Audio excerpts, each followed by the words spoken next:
Hello, नमस्कार. माझं नाव आहे ऋतुजा आणि ह्या व्हिडिओमधून मी काही तुम्हाला ट्यूमरची बेसिक माहिती आणि ट्यूमरचे प्रकार कोणते आहेत ते एक्सप्लेन करणार आहे. तर जेव्हा पण आपण ट्यूमर किंवा कॅन्सर हे शब्द ऐकतो किंवा हे आपल्या कानावर पडतात, सगळ्यात पहिल्यांदा आपण घाबरतो. कधी पण एक गोष्ट लक्षात ठेवा, आपल्या शरीरामध्ये आढळणारी कोणती पण गाठ ही ट्यूमर नसते आणि शरीरामध्ये आढळून येणारा प्रत्येक ट्यूमर म्हणजे कॅन्सर असतोच असं नाही. तर ट्यूमरचे 2 प्रकार आहेत. एक म्हणजे बेनाइन ट्यूमर आणि दुसरा म्हणजे मॅलिग्नंट ट्यूमर. तर पहिले तर बेनाइन ट्यूमर म्हणजे काय हे मी तुम्हाला थोडक्यात सांगते. बेनाइन ट्यूमर म्हणजे त्याला नॉन कॅन्सरस म्हटलं जातं किंवा प्री कॅन्सरस देखील म्हटलं जातं. प्री कॅन्सरस का म्हटलं जातं? कारण कधी-कधी हा बेनाइन ट्यूमर मॅलिग्नंट ट्यूमरमध्ये कन्व्हर्ट होण्याचे चान्सेस असतात. म्हणून कधी-कधी त्याला प्री कॅन्सरस म्हटलं जातं. ट्यूमर जेव्हा बेनाइन ट्यूमर जेव्हा फॉर्म होतो, तेव्हा त्याच्या भोवती हे आपल्या नॉर्मल सेल्सचं कोटिंग असतं किंवा आवरण असतं. ह्या ट्यूमरची ग्रोथ ही खूप हळू होते आणि हा ट्यूमर एका शरीराच्या भागातून दुसऱ्या शरीराच्या भागामध्ये ट्रान्सफर होत नाही. त्यामुळे याला नॉन कॅन्सरस म्हटलं जातं. कधी-कधी डॉक्टर हा ट्यूमर बाय ऑब्झर्वेशन म्हणजे फक्त गोळ्या औषधी देऊन देखील बरा करतात.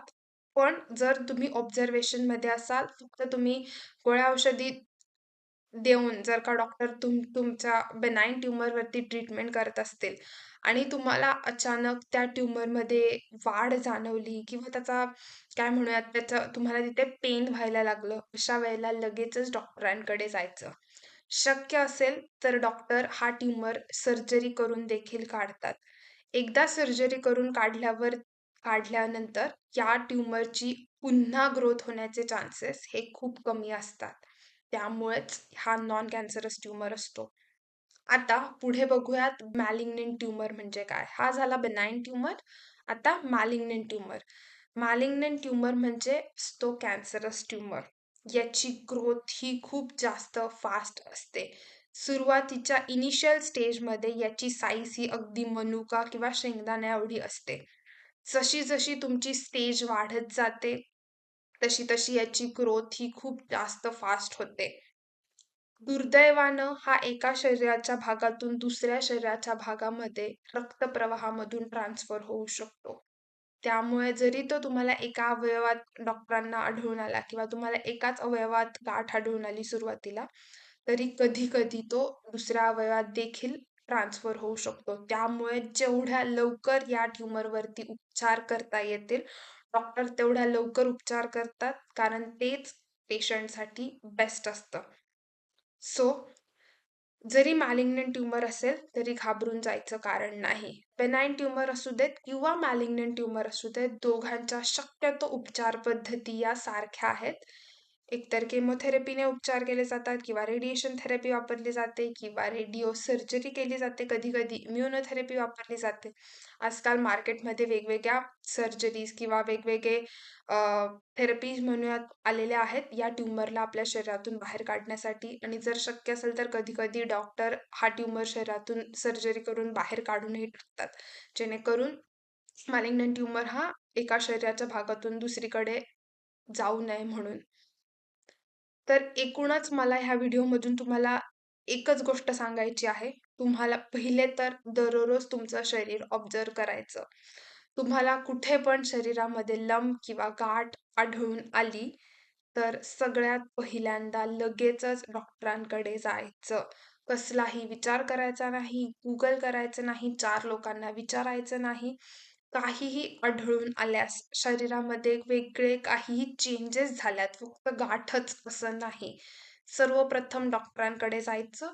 जरी डॉक्टर म्हटले ट्यूमर असू शकतो, तरी पॅनिक व्हायचं नाही. जोपर्यंत तुमचे बायोप्सीजचे रिझल्ट किंवा लॅबचे रिझल्ट येत नाहीत, तोपर्यंत घाबरायचं नाही. जेव्हा तुम्ही घाबरतात किंवा पॅनिक होतात, तेव्हा तुमचा मेंटल स्ट्रेस वाढायला लागतो. मग भले तो साधा बेनाइन ट्यूमर जरी असेल, तरी कधी-कधी तो मॅलिग्नंट ट्यूमरमध्ये कन्व्हर्ट होऊ शकतो. सो बिलकुल घाबरायचं नाही. Google तर बिलकुल करायचं नाही अशा वेळेला. कारण की Googleवरची जी माहिती असते, ती असते कलेक्टिव्ह इन्फॉर्मेशन. Googleला असे असंख्य रिसर्च पेपर प्रोव्हाईड केलेले असतात किंवा एआयला असंख्य रिसर्च पेपर ऑलरेडी फीड असतात. आता त्या रिसर्च पेपरमध्ये ज्या लोकांमध्ये रिसर्च केलेला असतो किंवा ज्या गोष्टींवरती एक्सपेरिमेंट केलेला असतो, ती लोकं म्हणूयात किंवा बाय जेंडर किंवा बाय आपण म्हणूयात प्रत्येकाचा शरीराचा बॉडी टाइप म्हणूयात, प्रत्येकाचे जीन्स वेगळे असतात, जेनेटिक हिस्ट्री वेगळी असते, सगळ्यांची वेगळी असते.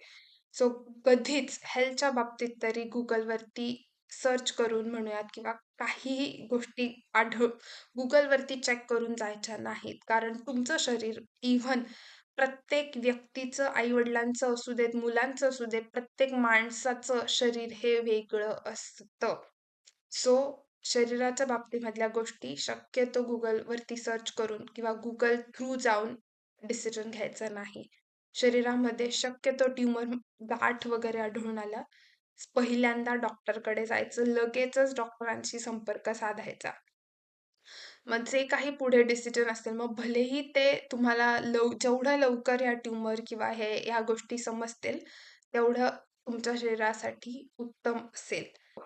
सो जरी तुम्हाला काही चेंजेस आढळले, तर त्वरित लगेचच डॉक्टरांकडे जायचं.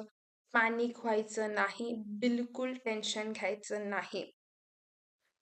टेन्शन घ्यायचं नाही म्हणजे चिल राहायचं किंवा कूल राहायचं असं नाही. टेन्शन घ्यायचं नाही, पण सीरियसनेस आला पाहिजे. असं मला एकूणच ह्या व्हिडिओमधून तुम्हाला सांगायचं आहे आणि ट्रस्ट ऑन युअर डॉक्टर्स. तुमच्या ट्रीटमेंटवरती पूर्णपणे विश्वास ठेवा. तुमच्या शरीरावरती विश्वास ठेवा. कारण की या सगळ्यामधून तुमचं शरीर देखील जात असतं. बऱ्याच गोष्टी शरीरासाठी न्यू असतात. So trust on your body as well. So आत्तापर्यंत एवढंच. जर तुम्हाला व्हिडिओ आवडला असेल, नक्की लाईक करा, शेअर करा. पूर्णपणे व्हिडिओ ऐकल्याबद्दल खूप खूप thank you and God bless you all with good health, wealth and prosperity. Thank you.